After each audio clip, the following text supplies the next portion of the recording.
Hello followers, welcome to this video. Let's get a general and complete overview on everything you need to know to start using Adobe Photoshop CC Release 2019. Leave us tips and suggestions below this video to improve our next tutorial dedicated to Photoshop CC.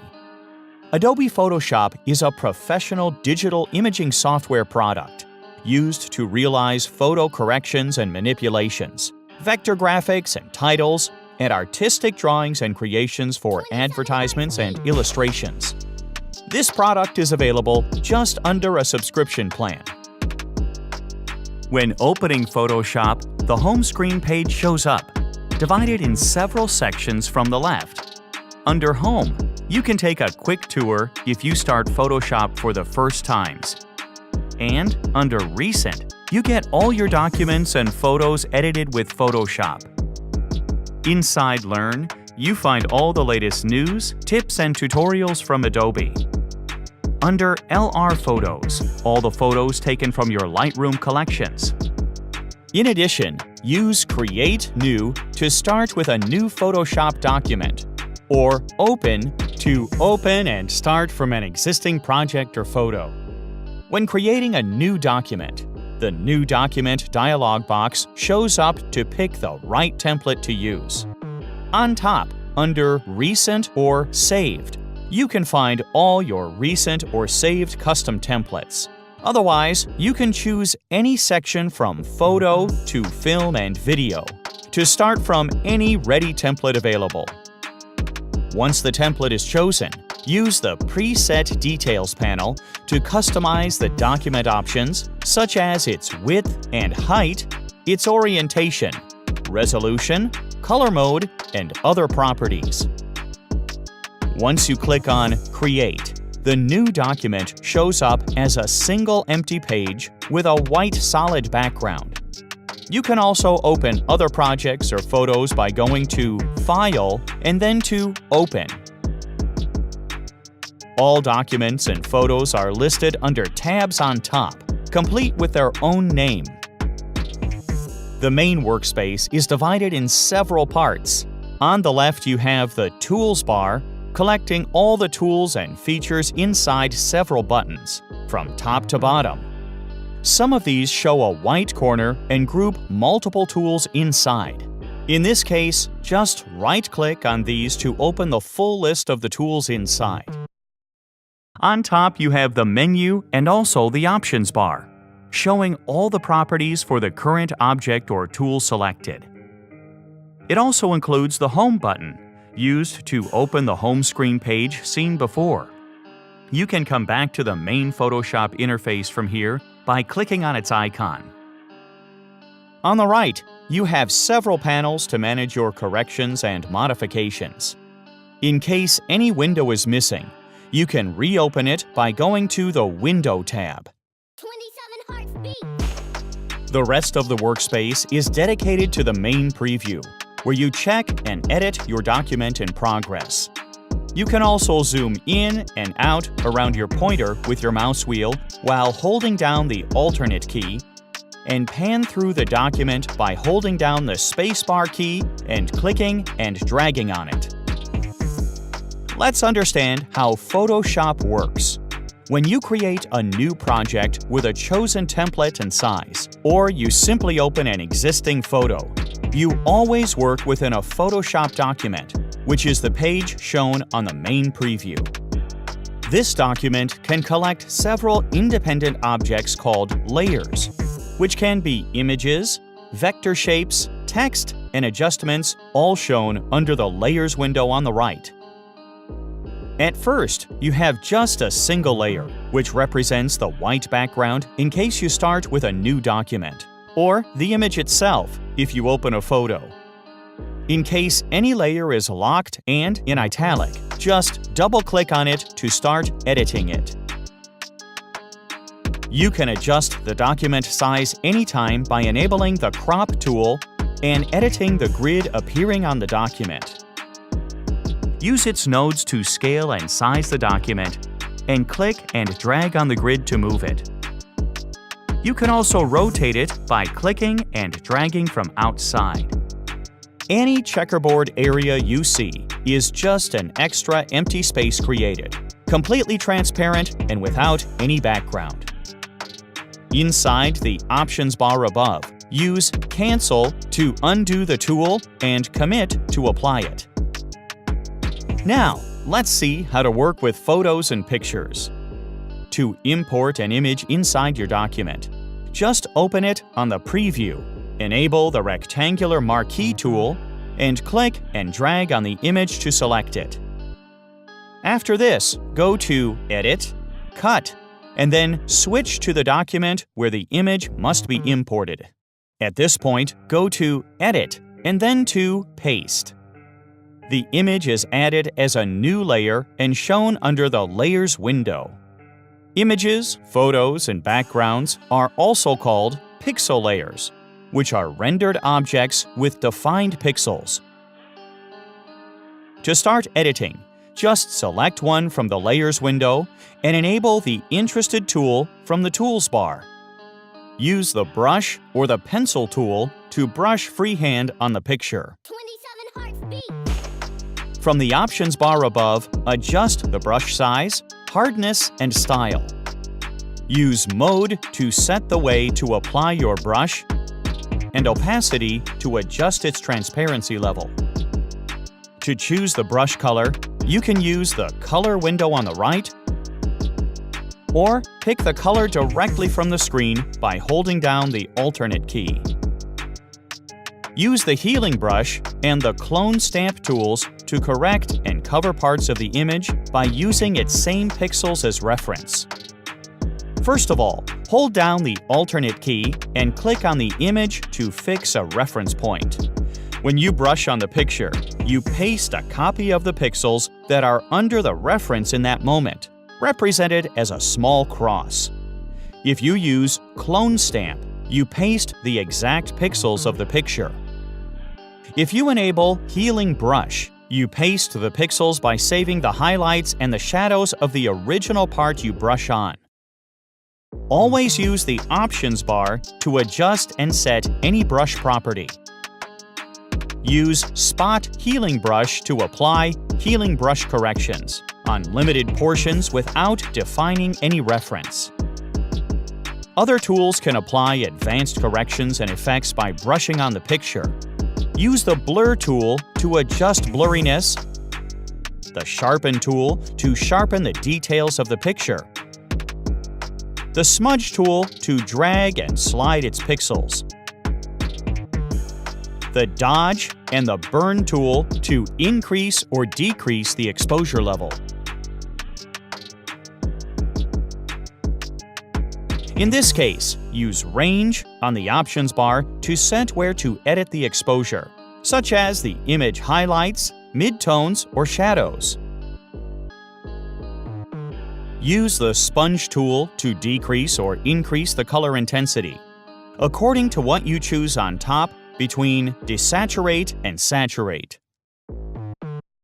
You can also delete pixels from the picture by brushing with the Eraser tool, setting brush size, feather, and hardness on the Options bar. If you make any mistake, use Ctrl or Command-N-Z to undo your last actions in order. You can open the History window to get the list of all your actions to undo or redo these. Inside Photoshop, you can also realize custom drawings and illustrations by using vector shapes. In respect to images, these are not rendered into pixels, so they do not lose quality and resolution when you size or edit these, until they are converted into pixel layers. You can use any shape tool to draw vectors, such as polygons, lines, or custom regular shapes by clicking and dragging on the workspace. From the Options bar above, adjust the Fill color and the Stroke color, thickness, and style. Besides these kinds of vectors, you can also create pieces of text called type layers. Just enable the Type tool and click and drag on the preview to create a text box, which delimits the text distribution. After this, type inside it, horizontally or vertically, depending on the kind of type tool you have chosen. Then use the options bar above or the character window to adjust the font family, size, style, distribution, and color. All your changes are applied just on the piece of text you have selected. To undo or apply text, just use Cancel or Commit on the options bar. Vector shapes and text can be rendered into pixel layers in order to apply brushes and corrections on these. On the Layers window, right-click on the vector or text interested and go to Rasterize Layer. Consider that this action is permanent, so you can't come back to the original vectors. You can apply basic editing to any pixel or vector layer selected from the Layers window by going to Edit, Transform. At this point, click and drag the object to move it, and use its nodes to scale, rotate, skew, or distort it. In case you use Scale, hold down the Shift key to scale freely. In case you rotate, enable the anchor point above to change the reference point as you rotate. Use the options bar to adjust the object properties, such as its position with X and Y, its size in width and height, saving the aspect ratio with the link button, its inclination and its skew degrees. Use Cancel or Commit to undo or apply your modifications. You can also right-click on any layer and go to Blending Options to add transparency, contours, and special effects such as shadow or glow outside or inside the layer. These are also shown within the Layers window. The Layers window is also used to manage the layers and arrange their visibility order in case they overlap. For example, if a text layer is placed below another object, this gets completely covered by it. If you click and slide the text above the object in order, this appears in front of it. In addition, you can use the I button to hide or show a layer, or the lock buttons above to block several modifications on the selected layer properties. To remove and delete an object, just click on it to select it and use the Bin button at the bottom. Inside Photoshop, you also have the selection tools. These are used to take just a limited portion from a selected layer from the Layers window, in order to cut, copy, paste, or brush just on such region. There are different kinds of selection tools. Use the marquee tools to create a rectangular or an elliptical selection area by clicking and dragging on the workspace. Use the lasso or the polygonal lasso to draw the selection area freehand or polygonal. And choose the magnetic lasso to select the region by following the color contours and contrasts. Enable the Quick Selection tool to brush and select portions sharing the same color gradients. You can also use the horizontal and the vertical type mask tools to select parts by following a typed text. To deselect all, just use Ctrl or Command and D. Inside Photoshop, you also have the adjustment layers, used to apply advanced corrections on any kind of layer inside your document. From the Adjustments window, click on one kind of correction to add an adjustment layer inside the Layers window, correcting brightness, contrast, saturation, threshold, and other properties on all the layers placed below the adjustment layer in order.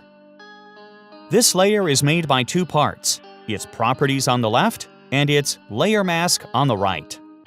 Double-click on the properties to open the Properties window and tune the corrections applied by such layer while checking the preview. Click on Masks above to start editing the layer mask. This sets all the regions where the adjustment must be applied, represented under a white color over a black background. By default, a new adjustment layer is applied on the whole workspace, showing a layer mask completely white. But in case you create an adjustment layer while having any selected region, only this part will be affected, as it is shown on the layer mask. The layer mask can be edited just like a picture. You can extend its white region by using the brush tool, or remove any part by using the eraser tool. Let's see how to save and export your Photoshop document. Select the document interested, and then go to File, Save As, and choose where to save it and its file name. Under Save As Type, set its file format, such as .psd, to save the Photoshop document as it is, with all its layers, adjustments, and options. .pdf to render and print your document, and .jpg or .png to save the document as a picture, with all vectors converted into pixels. A .png format also saves any transparent region, whereas a .jpg format allows to balance the picture quality with its overall file size. Thanks for watching this video. Check out our YouTube channel for more and free video tutorials dedicated to Adobe Creative Cloud.